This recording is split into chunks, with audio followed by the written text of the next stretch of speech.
Le premier des privilèges que je mettrais en avant, c'est celui pour certains, tout petit nombre, de créer la monnaie.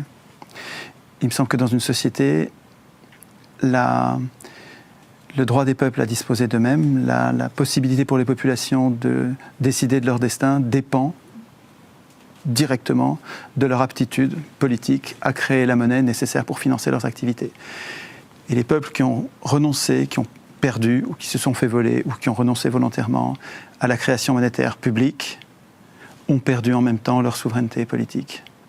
Et donc le principal privilège que je mettrais en cause aujourd'hui, s'il fallait choisir, il y en a d'autres, mais ce serait celui de la création monétaire qui pour l'instant est dans les mains des banquiers privés. La souveraineté politique procède de la souveraineté monétaire, a besoin que soit réglée aussi la souveraineté monétaire, sans laquelle il n'y a pas de souveraineté politique.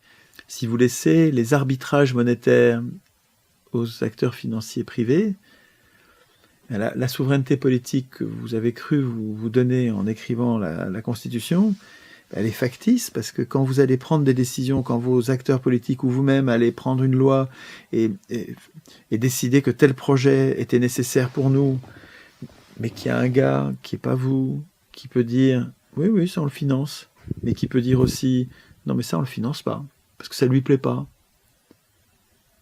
Si vous ne pouvez pas financer vos activités, vos décisions, elles n'auront pas lieu, elles ne seront pas appliquées, et finalement c'est lui le souverain.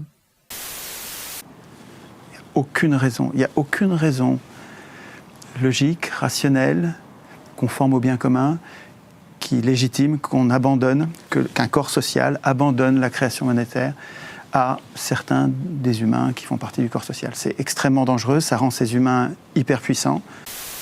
L'Union européenne est un projet de banque et de multinationales depuis le début. L'article 123 est le pire des articles qu'on ait jamais écrit. Toute la crise de la dette est produite sciemment par l'article 123. C'est toi qui as écrit ça? Non, c'est pas moi qui ai écrit l'article 123. Ça, je suis rassuré. Mais c'est probablement J.P. Morgan et quelques-uns, toujours les mêmes. C'est asservir les peuples par la dette? Oui. Pourquoi personne ne le dit? Je sais pas. Le peuple doit créer lui-même la monnaie dont il a besoin. Et deuxièmement, un État, écoute bien ça, un État digne de ce nom n'emprunte pas la monnaie dont il a besoin, il la crée, bon sang. Un État, une commune, une région, un département, un continent, un peuple qui a besoin d'argent, une puissance publique créée par un peuple qui a besoin d'argent pour les services publics, pour payer des médecins, pour payer des profs, pour payer des services publics. Un peuple qui a besoin d'argent pour payer les services publics, il n'emprunte pas l'argent, il le crée.